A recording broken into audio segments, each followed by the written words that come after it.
Today, we are talking old money.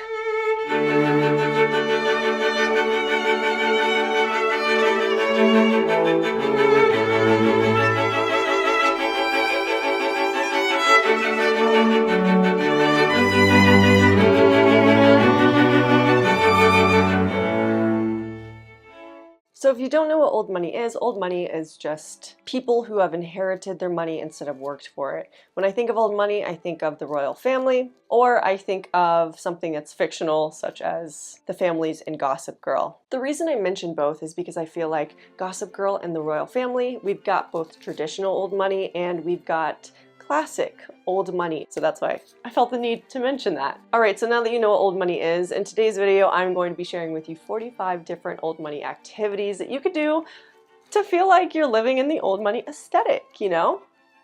That's it. I am going to say now, not all of these activities are going to be attainable because they might be very expensive. I am going with, some activities we all can do, and some activities that only maybe the old money people can do, but I'm just making this list based off of what the old money aesthetic is. Keep that in mind. Okay, so the first one on this list is to go sailing. To make this more attainable, you can even just go on a sailing tour, or if you know someone that has a sailboat, go with them maybe. I feel like this is the perfect old money activity because if you have seen The Great Gatsby, Gatsby sails, and he's very old money. I'm going to be mentioning quite a few things that are from that movie. The next one is going on a yacht. The reason I say going on a yacht is because I can just envision a family feeling like they want to have breakfast or lunch on their yacht just because, why not? The next one is to attend a polo game.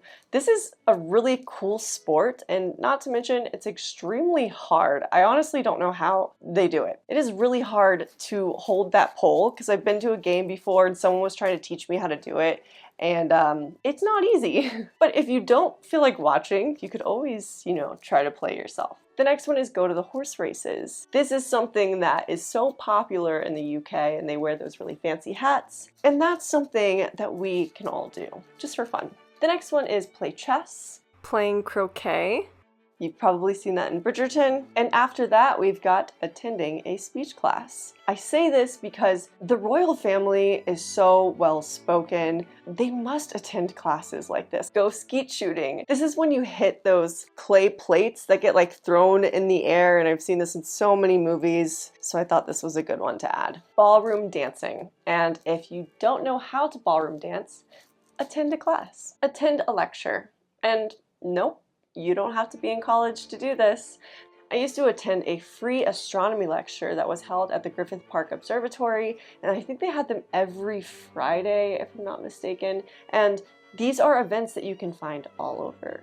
Reading. Since we are on the topic of reading, I would like to introduce today's sponsor, Blackstone Publishing. So I just finished reading 𝚑𝚎𝚘𝚔 𝚆𝚒𝚘𝚔 and the Barbershop Detectives by Rick Bleiweiss. This is a murder mystery historical novel that takes place in 1910. 𝚑𝚘𝚘𝚔 becomes a new chief police inspector in a town called Haxford, and as soon as he arrives, he ends up encountering so many different mysteries and murders that have occurred. But what's so unique about this book is that he actually goes to a barbershop, and everyone within the barbershop that works there becomes the detectives around this case that help make decisions on who did what. These characters are super colorful, and the dialogue is so witty and fast-paced. It really reminded me of the movie The Grand Budapest Hotel. The one main difference that I realized within reading a book that takes place in 1910 as opposed to the other murder mysteries that take place in more recent times is that there's no social media, there's no news, there's no DNA testing. The only way you could solve a mystery back in the day was by reviewing people's account of a certain event. So throughout this book, you're having to really use your brain and not rely on technology. So if you are interested in giving this book a read, I will leave a link down below in the description box for you. And thank you to Blackstone Publishing for sponsoring this video. Now back to the list. Have afternoon tea at home. Set up afternoon tea outside in the backyard, or if you have a nice window that you can sit in front of. This is the perfect way to spoil yourself. Have afternoon tea at a restaurant. Now this is when it can get pricey, but it's worth it. It's really fun to do if you have people with you and you do feel very fancy and you get to dress up. Golfing. I think golfing is so cool. I know it's not for everyone, I know, but I think having a community of people and a clubhouse you can go to and have lunch and then go out with your friends, this would just be like the perfect sport to do at an old age or young age. It's just a lot of fun. It's like a great little community of people. Collecting art. Probably oil paintings, playing poker, poker games being held at your house, traveling or taking a vacation, going wine tasting, flying on a private jet. We'll get there one day. Attending an etiquette class. I've taken lots of etiquette classes growing up, and I will say it's helped. It's helped a little bit. Not all of it has stuck with me, but in terms of being very proper when you are eating, yeah, it did teach me a lot on how to be more formal. The next one is playing tennis. And after that, we've got going to a speakeasy. If you don't know what a speakeasy is, this is a type of bar that is kind of hidden under wraps because back in the day, when alcohol was illegal, they opened speakeasies.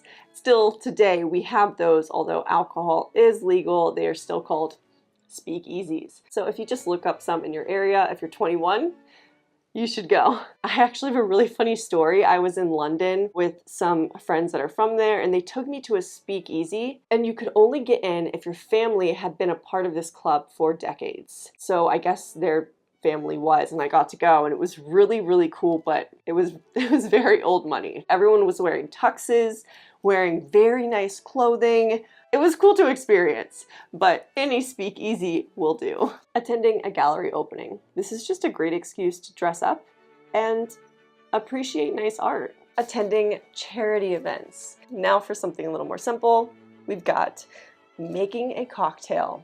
That's it. Going for a drive in a vintage car. Going to a jazz concert.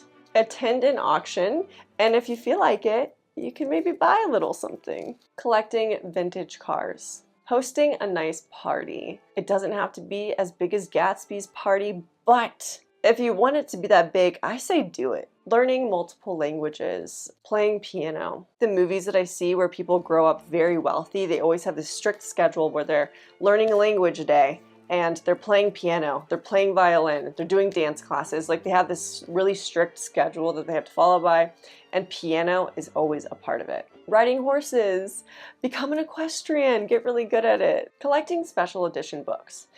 I really like this one because it doesn't have to be something that's super expensive. Special edition books, you can find them for pretty cheap. I have quite a few behind me that I got for $2 to $8. And with collecting the books, we have building an in-home library. Next is going to a fancy restaurant for dinner.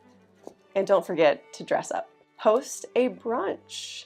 I've actually never done this, but it sounds beautiful. Like if I had a bunch of friends, I would host a brunch in a garden. I don't have a garden, but I would do it. I would do it in a garden. I would find someone's garden and I would host a brunch there and it would be magical and I would feel like a very formal, fancy adult. And if you don't feel like hosting a brunch, just go to a brunch at a restaurant with your friends. Attending a private school.